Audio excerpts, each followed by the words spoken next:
형, 박예순 할머니 총살이래. 새벽 3시에 울린 전화였어요. 중국 국번. 그 시간에 그 번호면 좋은 소식이 아니라는 건 저도 알거든요. 연락책이 숨을 몰아쉬면서 그렇게 말했어요. 박예순. 솔직히 바로 안 떠올랐어요. 머릿속으로 이름을 굴려봤죠. 박예순, 박예순. 아, 맞다.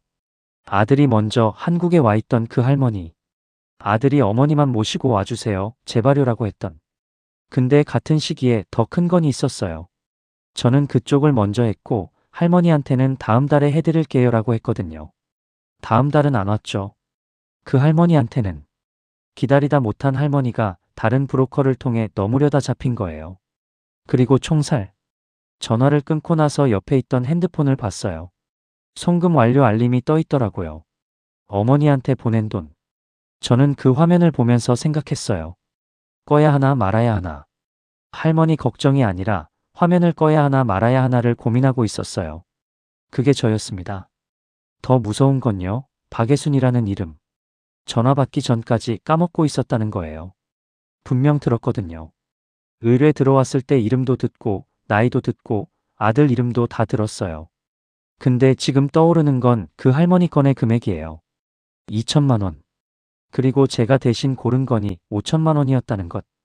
여기서 잠깐 오해하실까봐 하나만 말씀드릴게요. 저도 처음부터 이런 사람은 아니었어요.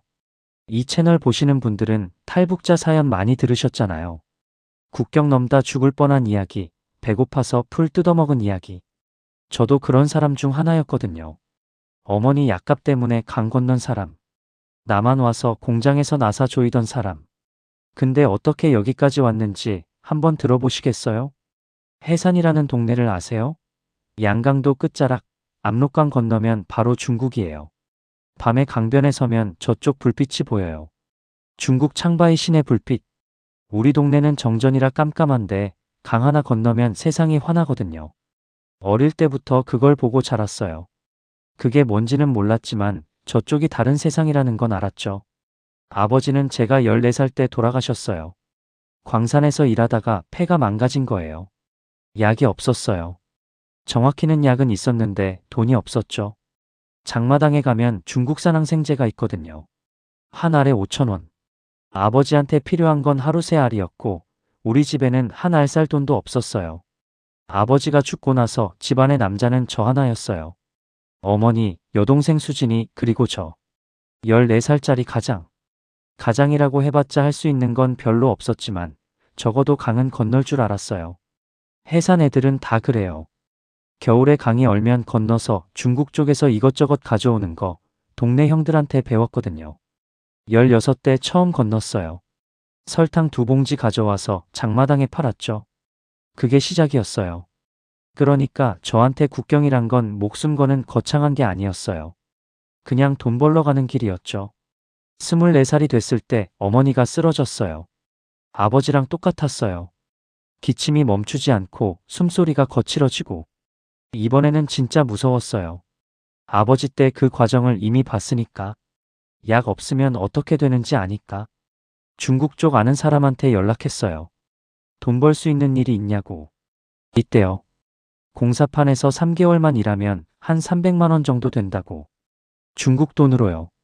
어머니 약값 1년치. 강을 건넜어요. 12월이었는데 그해 겨울은 유난히 일찍 얼었거든요. 얼음 위를 걸어서 넘었어요. 다리가 후들거리긴 했는데 이전에도 해본 거라 크게 안 무서웠어요. 3개월만 벌고 돌아오면 된다고 생각했으니까. 근데 돌아올 수가 없었어요. 제가 건넌 직후에 단속이 강화됐거든요. 국경 경비대가 바뀌었는데 새로운 놈들이 실적을 올려야 했나 봐요. 강변에 사람이 깔렸다는 소식을 들었어요. 한 달만 기다리자, 2달만 기다리자 했는데 풀리지 않았어요. 그 사이에 브로커를 만났고 그 사람이 이러더라고요. 한국 가면 돈 많이 벌 수 있어. 어머니한테 매달 보내줄 수 있어. 그 말 한마디에 남한행을 결심한 건 아니에요. 근데 돌아갈 수 없다는 걸 인정한 순간 선택지가 그것밖에 없었어요. 한국 도착. 하나원 3개월. 사회 나왔어요. 첫 직장이 인천 남동공단 부품 공장이었어요. 월급 189만 원. 세금 떼고 나면 160만 원 남짓. 방값 35만 원, 공과금, 밥값 빼면 남는 게 60만 원 정도? 그 중에서 어머니한테 송금하면 17만 원이 제 손에 남았어요. 첫 송금을 하던 날이 아직도 기억나요. 대림동 환전소에서 중국 쪽 연락책한테 돈을 보냈거든요. 30만 원. 손이 떨렸어요. 이게 어머니한테 진짜 갈까? 중간에 떼이는 거 아닐까? 근데 보내고 나서 영수증을 받았는데 그걸 한참을 봤어요. 종이 한 장이 그렇게 무거울 수가 없더라고요. 공장에서는 매일 똑같았어요. 아침 7시 출근, 저녁 7시 퇴근. 라인에 서서 나사 조이고, 나사 조이고, 또 나사 조이고. 옆에 같이 일하는 아저씨가 한 번은 저한테 이러더라고요. 너 말투가 좀 이상한데 어디 출신이야? 충청도요 했어요. 그 아저씨가 고개를 갸웃하더니 더 안 물어봤어요. 안 물어본 게 고마웠어요. 저는 남한에서 아무 쓸모가 없는 사람이었어요. 이력서에 쓸 게 없었거든요. 학력? 해산인민학교. 경력? 압록강 건너서 설탕 밀수. 자격증? 없음. 면접을 3번 봤는데 3번 다 연락드리겠습니다 였어요. 그 연락은 안 오거든요. 다들 아시죠? 할 줄 아는 거라곤 강 건너는 것뿐인 사람. 그게 저였어요. 근데 그게 쓸모가 생길 줄은 몰랐죠. 공장 다닌 지 8개월쯤 됐을 때였어요. 같은 탈북자 출신 형이 하나 있었거든요. 하나원 동기. 가끔 소주 한잔 하는 사이였는데 그 형이 어느 날 저녁에 전화를 했어요. 목소리가 평소랑 달랐어요. 떨고 있었거든요. 진혁아, 너 해산 지리 잘 알잖아. 네, 알죠. 우리 어머니가 아직 거기 계신다. 중국 쪽까지만 넘기면 되는데 내가 루트를 모르겠어. 네가 루트 설계만 해줘. 어머니 안전히 모셔올 수 있도록. 저는 바로 거절했어요. 형, 저는 그런 거 못합니다. 진심이었어요. 무서웠거든요. 제가 강을 건너본 건 설탕 봉지 들고 건넌 거지 사람을 데리고 건넌 게 아니잖아요. 할머니를. 그것도 겨울도 아닌 시기에. 형이 조용히 이러더라고요.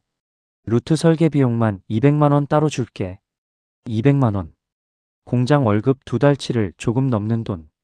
솔직히 그것만으로는 마음이 안 움직였어요. 근데 형이 한마디를 더 했거든요.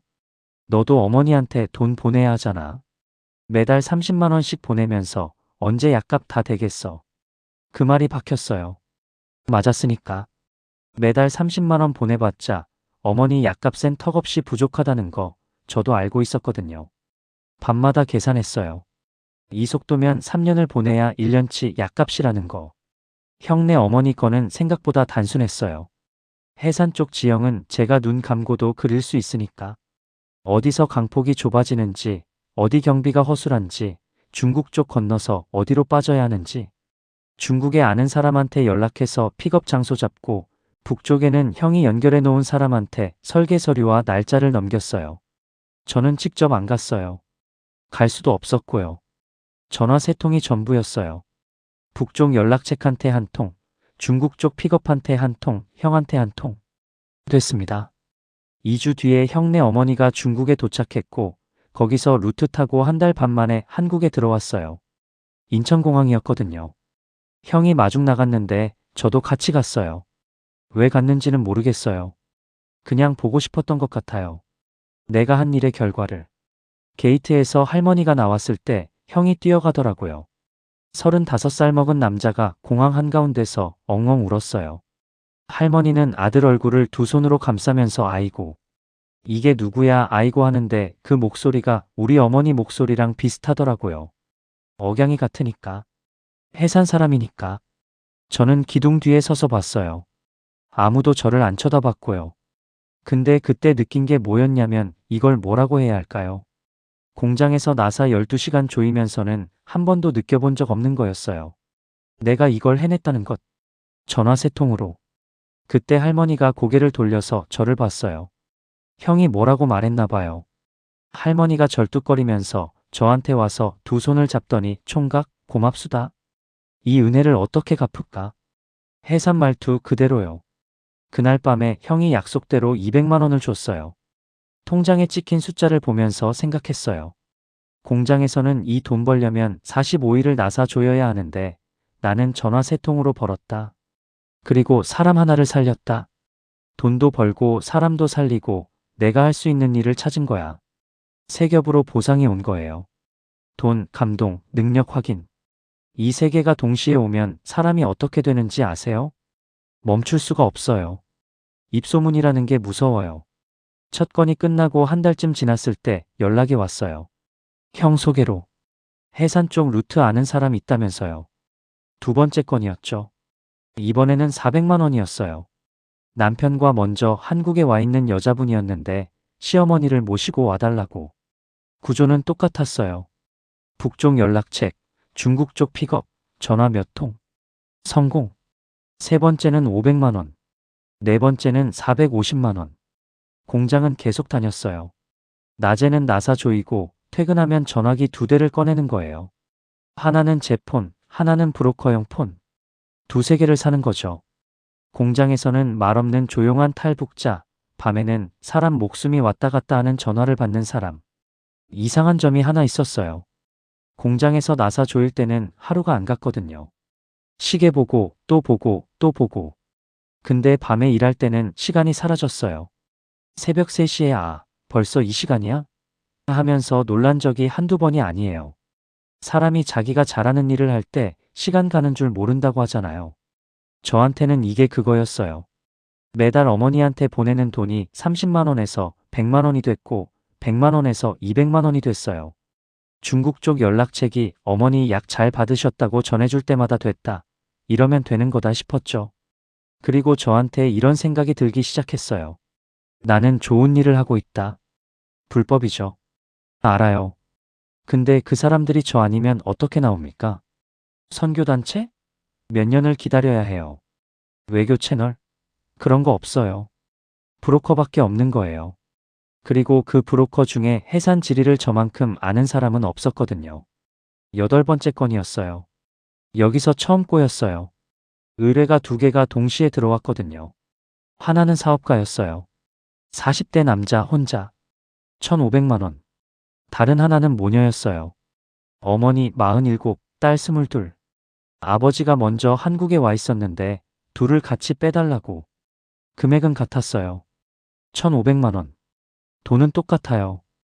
근데 루트는 하나 한 번에 한 것만 가능. 저는 사업가를 먼저 했어요. 돈 때문은 아니었어요. 진짜로. 같은 금액이니까. 제가 계산한 건 이거였거든요. 사업가는 한 명이에요. 40대 남자 체력 있고 혼자 움직이니까 빠르고 걸릴 확률이 낮아요. 모녀는 2명이에요.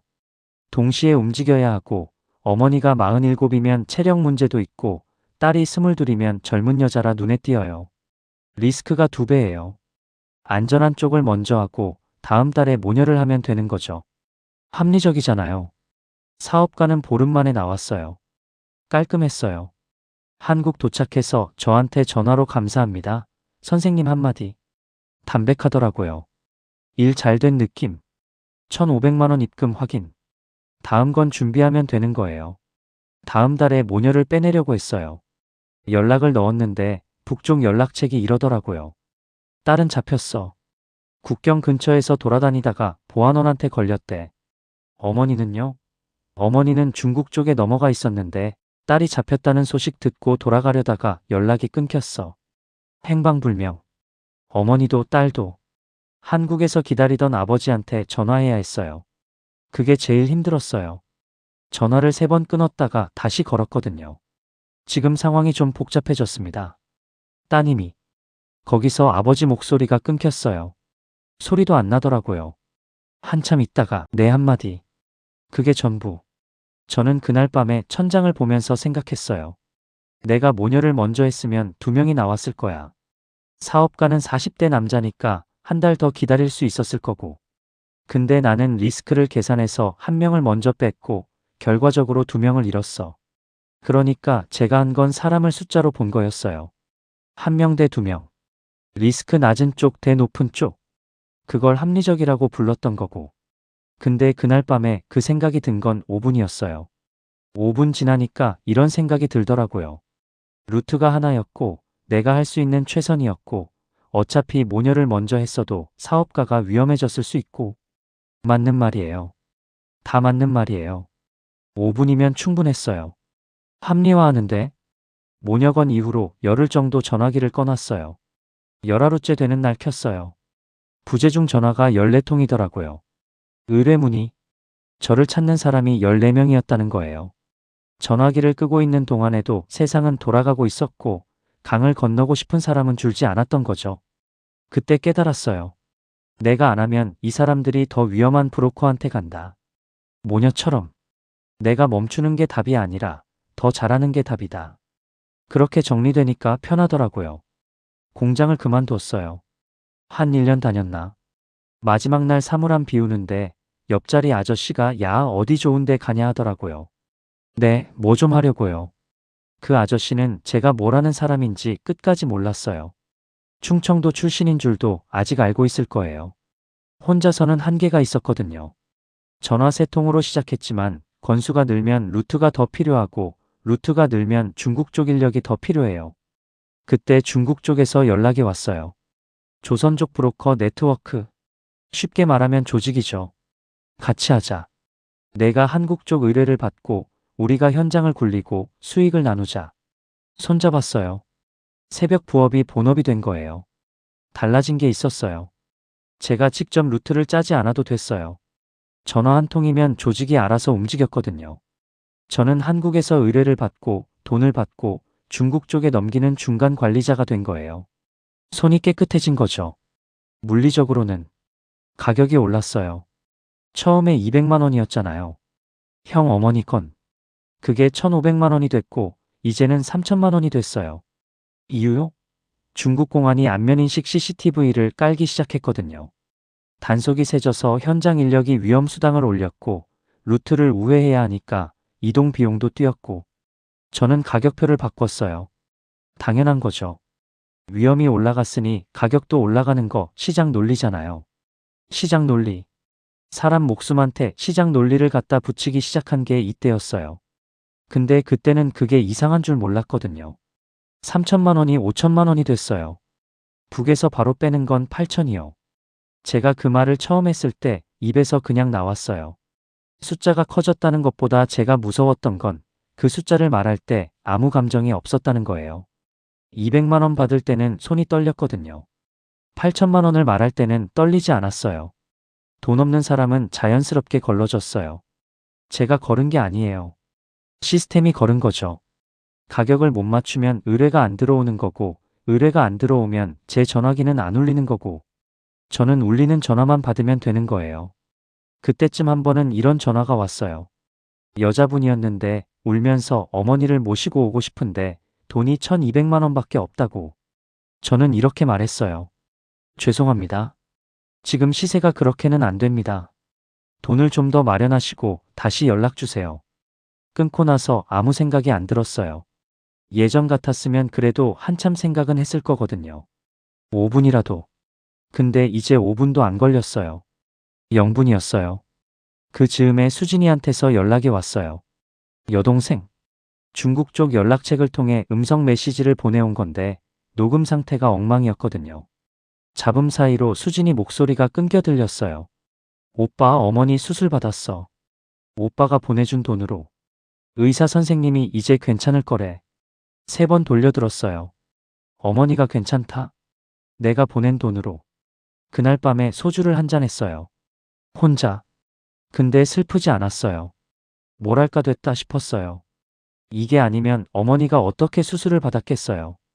공장 월급 160만 원으로 17만 원 남기면서 그 후로 면죄부가 계속 들어왔어요. 밖에서 같이 소주 마시는 탈북자 형들이 이런 말을 하거든요. 진혁아, 네 아니었으면 여기 앉아있는 사람 절반은 못 나왔다. 직접 빼낸 사람도 있고 제가 연결해준 루트로 나온 사람도 있고 그 형들이 고깃집에서 술잔 들면서 우리 은인한테 한잔하면 그 순간만큼은 진짜 제가 좋은 사람인 것 같았어요. 은인. 그 단어가 좋았어요. 교회 집사님 한 분이 저한테 이런 말도 했거든요. 진혁 씨는 하나님이 쓰시는 사람이에요. 저는 교회를 안 다녀요. 근데 그 말은 기분이 좋더라고요. 하나님이 쓰시는 사람. 구원자. 은인. 그 단어들이 쌓이면 벽이 돼요. 아주 두꺼운 벽. 바깥에서 보면 좋은 사람, 안에서 뭘 하든 그 벽이 막아주는 거예요. 박예순 할머니 건이 들어온 건 그로부터 2달 뒤였어요. 아들이 먼저 한국에 와 있었어요. 전화로 사정을 설명하더라고요. 어머니가 74시고 해산에서 혼자 사시는데 겨울 넘기기가 힘들다고. 제발 어머니만 모시고 와주세요. 울더라고요. 30 넘은 남자가. 금액은 2천만 원. 할머니 아들 형편에 그게 전부래요. 같은 시기에 다른 건이 있었어요. 기업인 출신. 5천만 원. 루트는 하나. 저는 5천만 원을 골랐어요. 몇 달 전에는 계산이라도 했잖아요. 인원수, 리스크, 성공 확률. 이번에는 그런 거 없었어요. 숫자 2개를 보고 큰 쪽을 고른 거예요. 3초. 박예순이라는 이름은 들었어요. 나이도 들었고 아들 이름도 들었어요. 근데 제 머릿속에 입력된 건 2천만 원이라는 숫자뿐이었어요. 할머니 아들한테 전화했어요. 다음 달에 해드리겠습니다. 그 사람이 감사합니다. 감사합니다 하는 걸 듣고 끊었어요. 아무 감정 없이. 새벽 3시에 전화가 울렸어요. 중국 국번. 형, 박예순 할머니 총살이래. 기다리다 못한 할머니가 다른 브로커 통해 넘으려다 잡힌 거예요. 그리고 총살. 저는 그 전화를 받으면서 옆에 있던 핸드폰을 봤어요. 송금 완료 알림. 어머니한테 보낸 돈. 여러분이 처음에 들은 그 장면. 이제 아시겠죠? 왜 제가 화면을 꺼야 하나 말아야 하나를 고민하고 있었는지. 할머니 걱정이 아니라 화면을 고민하고 있었는지. 그때 저는 이미 사람 이름을 잇는 사람이 돼 있었으니까요. 모녀 건은 기억나요. 한국에 있는 아버지한테 전화한 것도 기억나요. 그때는 밤에 천장을 봤거든요. 5분이라도. 박예순 할머니는 전화 받기 전까지 까먹고 있었어요. 이게 차이예요. 그 모녀에서 박예순까지. 5분에서 0분까지. 사람을 숫자로 보기 시작한 데서 숫자조차 안 보게 된 데까지. 1cm씩 1cm씩 미끄러지는 거예요. 그리고 어느 순간 뒤를 돌아보면 출발점이 안 보여요. 제가 어떤 사람이냐고요? 저는 어머니 약값 때문에 강 건넌 사람이에요. 공장에서 나사 조이던 사람이에요.